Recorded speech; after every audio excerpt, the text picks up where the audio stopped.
আমার নাম হরি মিশ্র। পশ্চিমবাংলার ভারতীয় জনতা পার্টি যুব মোর্চা এইসব কাজটা করেছেন।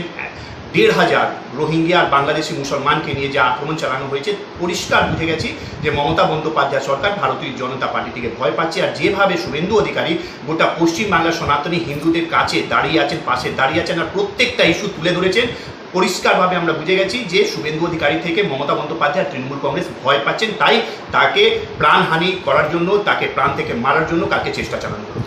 যেভাবে বিরোধী দলনেতার ওপরে এই প্রাণঘাতী হামলা করা হয়েছে, তো কতটা সিকিউর বলে মনে করছেন যে বিজেপির সৈনিক হিসেবে আপনারা কতটা সিকিউর? যে এটা পরিষ্কারভাবে আপনার নিউজ চ্যানেল মারফতে বলতে চাই কি এলওপি লিডার অফ অপোজিশন যখন এই পশ্চিমবাংলায় সুরক্ষিত নেই, যখন একটা থানার আইসিকে মা, মাসি, বোন আর বউ নিয়ে তুলে গালাগাল দেওয়া হচ্ছে, একটা পুলিশের থানার আইসি লিটন হালদার বোলপুর থানার আইসি সুরক্ষিত নেই, তো ভাবুন সাধারণ মানুষ পশ্চিমবাংলায় কী পরিস্থিতি।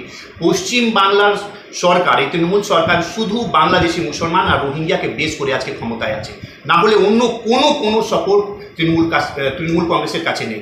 আর যেভাবে কালকে আমরা দেখলাম যা ঘটনা চালানো হলো, পরিষ্কার ক্লিয়ার হয়ে গেছে যে আগামী ২৬-এ বিজেপি 100% ক্ষমতায় আসছে, কারণ শুধু বাংলাদেশি মুসলমান আর রোহিঙ্গিয়ারা এখন সাপোর্ট করছে মমতা বন্দ্যোপাধ্যায়কে। একটাও সনাতনী হিন্দু এই মুহূর্তে সাপোর্টে নেই।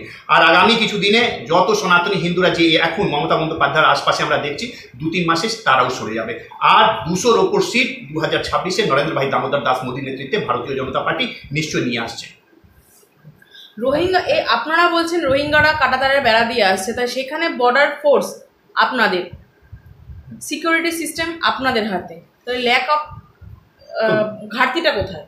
বর্ডার সিকিউরিটি ফোর্স আছে, একদম 100% তার দায়িত্ব আছে, কিন্তু যা যা সাহায্য কেন্দ্র সরকার আর border security force Mamata Bandyopadhyay থেকে চেয়েছে, কোনো এমন কাজ এখন পর্যন্ত কোনো সাপোর্ট করেনি মমতা বন্দ্যোপাধ্যায়। মমতা বন্দ্যোপাধ্যায় একদম বিএসএফকে কোনো রকমের সাপোর্ট বা সাহায্য যা ওরা চেয়েছে এই আটকানোর জন্য, মমতা বন্দ্যোপাধ্যায় বা স্টেট গভর্নমেন্ট থেকে কেন্দ্রীয় সরকার বা বিএসএফ পায়নি। তাই আজকে এই পরিস্থিতি। আর 2026-এর সামনে বছরে যখন আমরা ক্ষমতায় আসবো, বিজেপি যখন ক্ষমতায় আসবে, একটা সিঙ্গল রোহিঙ্গা এখানে আসবে না।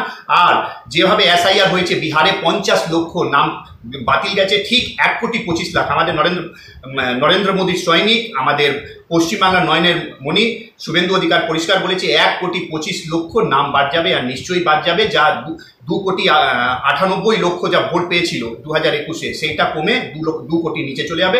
আর ভারতীয় জনতা পার্টি 200-র ওপর সিট নিয়ে ক্ষমতায় আসবেন ভারতে। এই রোহিঙ্গাদের ভোট পেয়েও তো ভারতের প্রধানমন্ত্রী হয়েছেন, তাহলে ওনার প্রধানমন্ত্রীতেও তো প্রশ্ন উঠতে পারে যে সে অবৈধভাবে জিতেছে বা সে বৈধভাবে জিতেছে। এই কথা কোথায় থেকে আপনারা পেয়ে গেছেন আর কি করে আপনি বলতে পারেন? এটা কোথায় থেকে? এটা তো আমাদের জানা নেই। রোহিঙ্গিয়ারা একটাও রোহিঙ্গিয়া নরেন্দ্র ভাই দামোদর দাস মোদীকে ভোট দেবে না, কারণ নরেন্দ্র ভাই দামোদর দাস মোদী বা ওনার সরকার একদম জাতীয়তাবাদী রাষ্ট্রবাদী সরকার। আমরা একদম ভারতের সংবিধান, নিয়ম, আইন, কানুন, রুলস, রেগুলেশন, লজ মেনে চলি। ভারতের আমরা পুরো যত বিজেপির সৈনিক হোক, নেতা হোক, আমরা প্রত্যেকটি ন্যাশনালিস্ট।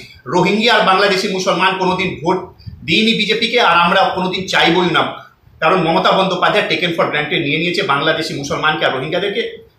থাক, আর 26-এ আমরা ক্ষমতায় আসছি। আপনি যখন বললেন যে যেখানে বিরোধী দলনেতা বলছে হিন্দু হিন্দু ভাই ভাই, আমরা 2026-এই বিজেপিকে চাই, আবার নতুন রাজ্য সভাপতি শ্রমিক ভট্টাচার্য বলছে যে আমার হিন্দুও চাই, মুসলিমও চাই, মা কালীকেও চাই, তাহলে রাজনীতির সমীকরণ কোন দিকে যাচ্ছে আপনি কি বলবেন?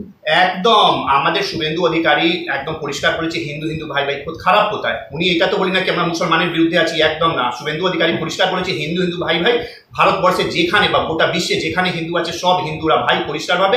আরেকটা কথা শুভেন্দু অধিকারী বলেছেন, জো হামারে সাথ হাম উনকে সাথ। আজকে আমার সাথে যে আছে আমরা তাদের সাথে আছি, পরিষ্কারভাবে। আর আমাদের যে এখন প্রেসিডেন্ট আছেন রাজ্যসভার সাংসদ কি নাম, শ্রমিক ভট্টাচার্য, শ্রমিকদা তো ক্লিয়ার বলেছেন ভাই হিন্দু মুসলমান সবার ভোট চাই।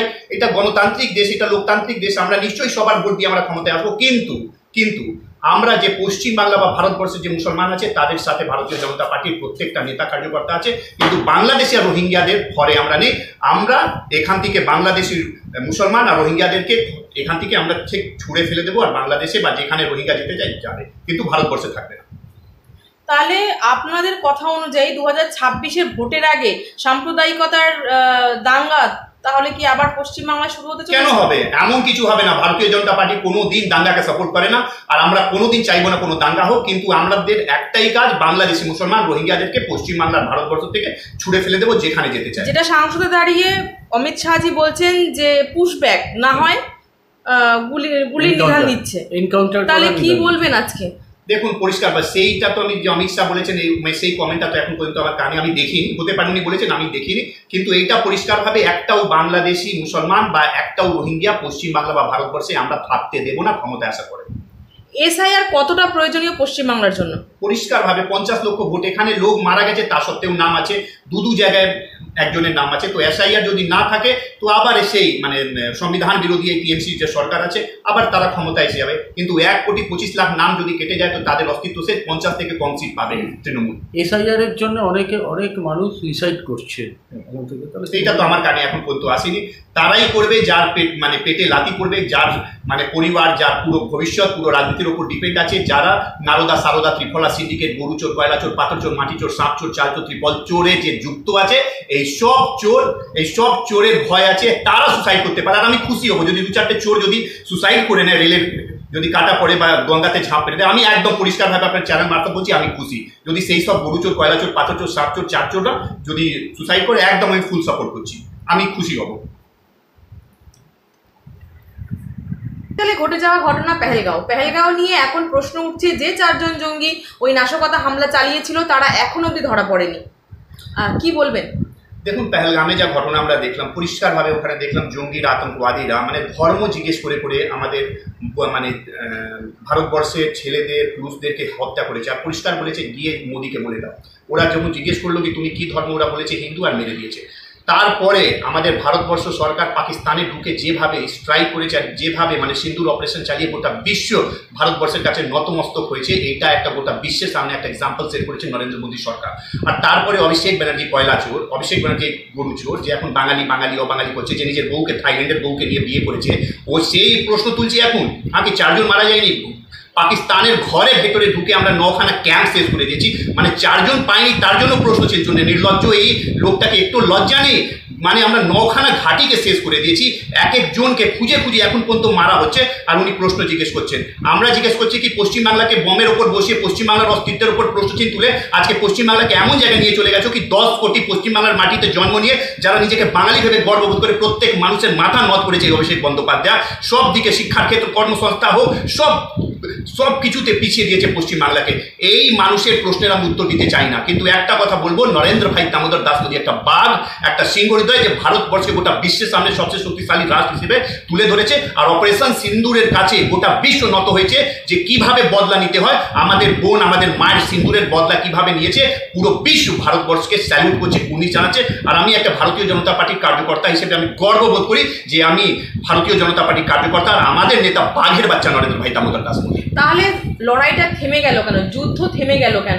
আর কিছুক্ষণ যুদ্ধ করলে হয়তো টিকেটা পাওয়া যেত, তাহলে কেন ডোনাল্ড ট্রাম্পের কথায় যুদ্ধটা রদ করতে বাধ্য হলেন আপনাদের প্রধানমন্ত্রী? আমরা আমাদের প্রধানমন্ত্রীর কথা অনুযায়ী আমাদের ইন্ডিয়ান আর্মির ঘরে ঢুকে মানে 9 থেকে 10খানা ক্যাম্প পুরো শেষ করে দিল, অনেকজন মারা গেছে, আর তারপরেও এখন আমরা যা দেখছি ধীরে ধীরে মানে এই যে জঙ্গিরা পেছনে আছে তাদেরকে মারা হচ্ছে। আমরা এখন 3-4 দিন আগেও দেখেছি 3-4 জন মারা গেছে।